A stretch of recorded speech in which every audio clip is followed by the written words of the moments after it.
क्या होता है vertex? A point of intersection of a conics with its axes is known as the vertex of the conic section. मतलब जो curve है और जो एक्सेस का इंटरसेक्शन पॉइंट है इसे वर्टेक्स बोलते हैं। ये मान लीजिए कर्व है, ये एक्सेस है, तो इसका intersection point is called vertex. ये मान लीजिए कर्व है और ये एक्सेस है, इसका intersection is point is called vertex. तो पैराबोला में एक ही वर्टेक्स होगा, इलिप्स और हाइपरबोला में दो दो वर्टेक्स होंगे, राइट।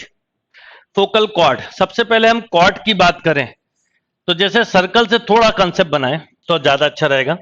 जैसे आपने एक चीज देखी होगी, सर्कल में ये कहलाती है कॉर्ड और जो सेंटर से जाए वो कहलाती है डायमीटर। सेम थिंग, मान लो एक एग्जांपल के तौर पे पैराबोला ले रहा हूं पर ये सबके लिए अप्लाई। ये कहलाएगी कॉर्ड, जो फोकस से जाए वो कहलाएगी फोकल कॉर्ड। इलिप्स हो तो वही सेम कंसेप्ट, ये सब कहलाएंगी कॉर्ड, पर जो पर्टिकुलर फोकस से जाए वो कहलाएगी फोकल कॉर्ड।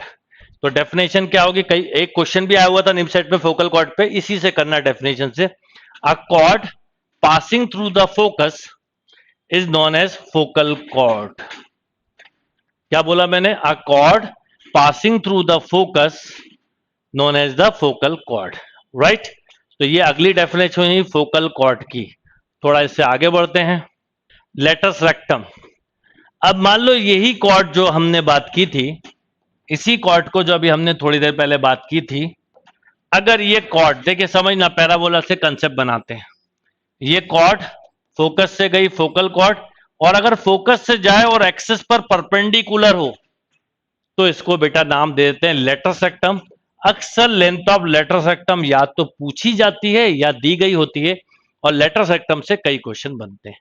तो लेटर सेक्टम मतलब होता है line passing through focus and perpendicular to the axis और पैरेलल टू द डायरेक्ट्रिक्स। ये वर्ड अगर याद रखेंगे, एक्चुअल में क्या होता है मैंने देखा है, कोनिक्स के क्वेश्चन बनते इसलिए नहीं है क्योंकि हमारे डेफिनेशन का कंसेप्ट क्लियर नहीं होता। अगर आपने डेफिनेशन पे कंसेप्ट नहीं बनाया, मैं आपको अभी से बता रहा हूं, आपको पढ़ाने के बाद भी नहीं बनेगा। और अगर आपने मेरी ये डेफिनेशन जो बता रहा हूं इन पे लॉजिक बना लिया तो आप 100% कोनिक्स के क्वेश्चन कंफर्टेबली कर पाएंगे। और अब आते हैं next term, double ordinate. Next term is double ordinate. क्या होता है?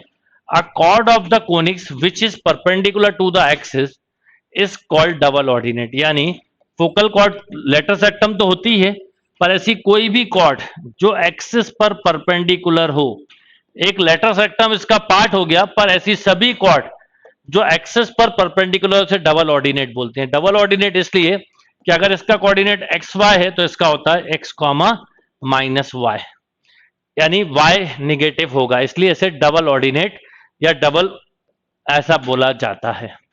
अब आती है इक्वेशन ऑफ कोनिक्स, कैसे निकालेंगे, ठीक, और जनरल इक्वेशन ऑफ कोनिक्स कैसे निकालेंगे, तो मैं आपको बताता हूं कैसे निकालेंगे। अब हम जाएंगे डेफिनेशन पे। Point move such that our distance from fix point and distance from fix line is always constant. ये हमने पढ़ा है, P S upon P M equal to E. Suppose P जिसका लोकस निकालना है एच के है, फोकस मान लीजिए अल्फा बीटा है, और इक्वेशन ऑफ डायरेक्ट्रिक्स मान लेता हूं मैं क्या है, L X plus M Y plus N equal to 0। Okay, मुझे किसकी इक्वेशन निकालनी, सुनिएगा। आपको गिवन है focus alpha beta, eccentricity E, और डायरेक्ट्रिक्स की इक्वेशन है L X plus M Y plus N equal to 0। अब मैं बोलूं कि फाइंड इक्वेशन ऑफ कोनिक्स, तो कैसे निकालेंगे?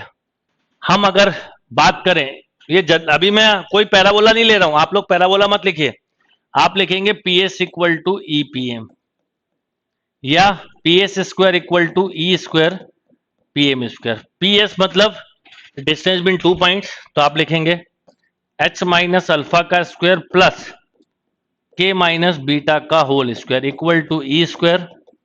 पीएम मतलब इस पॉइंट से इस लाइन पे परपेंडिकुलर डाल दूं, तो L H plus M K plus N upon root L square plus M square, right. h minus alpha का square plus k minus beta का square equal to E square into this. अब जब इसको solve करते हैं तो किस form में आता है वो बता रहा हूं, पहले इसको नोट करिए और बहुत ध्यान से कंसेप्ट समझने की कोशिश करिए। अब देखिए बात करते हैं जनरल इक्वेशन। जो अभी मैंने लिखा है, अगर मैं इसको सॉल्व करूं तो मुझे कुछ इस टाइप की इक्वेशन मिलेगी। ax square plus 2hxy plus by square plus 2gx plus 2fy plus c equal to 0। इसे कहते हैं general equation of second degree. ये इक्वेशन मिलती है और इसी को कोनिक्स की इक्वेशन बोला जाता है। कई लोग बड़े कंफ्यूज होते हैं कि मैं बोलता हूं बताओ पैराबोला की इक्वेशन क्या है, तो मुझे आंसर मिलता है Y square equal to 4x। मैं पूछता हूं एलिप्स की इक्वेशन क्या है, तो मुझे ये आंसर मिलता है। याद रखिए, नो, आपके आंसर गलत नहीं है, पर ये स्टैंडर्ड फॉर्म है। अगर आपसे कोई बोले पैराबोला की इक्वेशन तो यही बोलिए, क्या ax square plus 2hxy plus by square plus 2gx plus 2fy plus c equal to 0। कोई इलिप्स बोले तो भी यही, कोई हाइपरबोला तो भी यही, इवन कोई सर्कल बोले तो भी यही, कोई पेयर ऑफ स्ट्रेट लाइन बोले तो भी यही। तो अगर आपको सेकंड डिग्री की इक्वेशन दी है और ये पता करना है कि इक्वेशन किसको रिप्रेजेंट कर रही है, बस ये, इसके बाद हम आ जाएंगे पैराबोला में। तो कैसे पता करेंगे? सिंपल वे, सबसे पहले आप निकालेंगे डेल्टा, जो कि होता है A B C H H G G F F. इसको ऐसा भी लिखते हैं A B C plus 2f/g/h minus F square minus B G square minus C H square. इसे हम डेल्टा बोलेंगे। अब एक एक करके नोट बना लीजिए जो आपको बहुत काम आने वाले हैं। First, if delta 0 then represent pair of straight line. ये concept pair of straight line में भी सीखते हैं हम। If delta 0 then represent pair of straight line, right. अभी मैं क्वेश्चन भी देने वाला हूं, 2 मिनट रुक जाइए। अब मान लीजिए कि डेल्टा 0 ना हो, क्वेश्चन ये आएगा ना कि डेल्टा 0 ना है, तो डेल्टा 0 नहीं है, h इक्वल टू 0 और a इक्वल टू b हो जाए तो आप बोलना सर्कल। नेक्स्ट,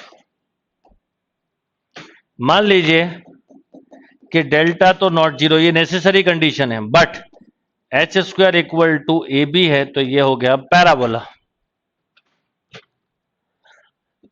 नेक्स्ट, अगर फोर्थ केस डेल्टा नॉट 0 है और h square less than A B है, तो ये हो गया एलिप्स। और फिफ्थ, अगर डेल्टा नॉट इक्वल टू 0 है और h square greater than A B है, तो ये हो गया बेटा हाइपरबोला। ये कई बार आपको पूछा जाता है, 1-2 क्वेश्चन हम करेंगे, फिर उसके बाद आगे बढ़ेंगे तो आपको कंफ्यूजन भी नहीं होगा और लॉजिक भी समझ में आएगा। ये बड़ा इंपॉर्टेंट सेक्शन है, यानी पैराबोला या एलिप्स या हाइपरबोला के पहले ये सीखना जरूरी है। जिसने ये सीख लिया उसको कोनिक्स में डिफिकल्टी नहीं आती, बाकी को आती होगी।